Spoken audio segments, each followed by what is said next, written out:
আসসালামু আলাইকুম সবাইকে, আমি মোহাম্মদ সাব্বির। তো আজকে আমরা পাওয়ার বিআইতে কিভাবে ডেট টেবিল ক্রিয়েট করতে হয় সেটা দেখবো খুব সহজভাবে। আমরা ট্রান্সফর্ম ডেটা থেকে প্রথমে পাওয়ার কোয়েরিতে চলে যাব। পাওয়ার কোয়েরিতে যাওয়ার পর প্রথমে আমাদের একটা ডেটা লোড করা ছিল, তো ব্ল্যাঙ্কে একটা ক্লিক করে পাওয়ার কোয়েরিতে নিউ ব্ল্যাঙ্কে ক্লিক করব। তো এখানে আমরা এই ফাংশন বারে দেখেন, ফাংশন বারে এইটা লিখবো।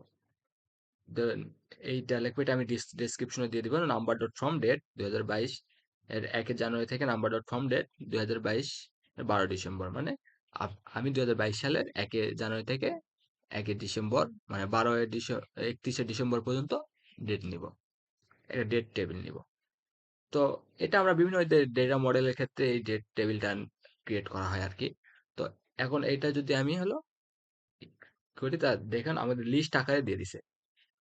লিস্ট আকারে দিছে, এটা আমরা এখন এখানে কোয়েরিতে যায় নামটা চেঞ্জ করবে ডেট টেবিল। দেখুন তো এটা লিস্ট আকারে দিছে। তো এটা আমরা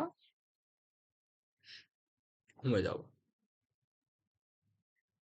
তো লিস্ট দিছে, এটা আমরা ট্রান্সফর্ম ডেটার মাধ্যমে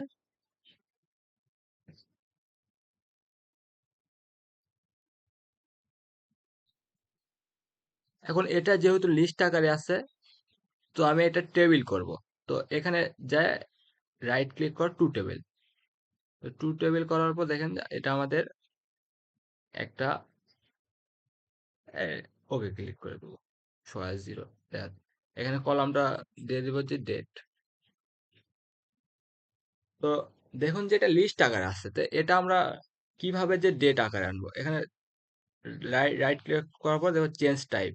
চেঞ্জ টাইপ এই যে ডেট, দেখুন এটা 1 জানুয়ারি 2022 সাল থেকে একদম ডিসেম্বর 2022 চলে আসছে। এই যে দেখুন, তো এইভাবে আমরা খুব সহজেই ডেট টেবিল ক্রিয়েট করতে পারি। এটা যদি আমরা এখন ক্লোজ অ্যান্ড অ্যাপ্লাই করি, দেখুন এখানে ডেট টেবিল চলে আসছে। তো এখান থেকে সহজে আমরা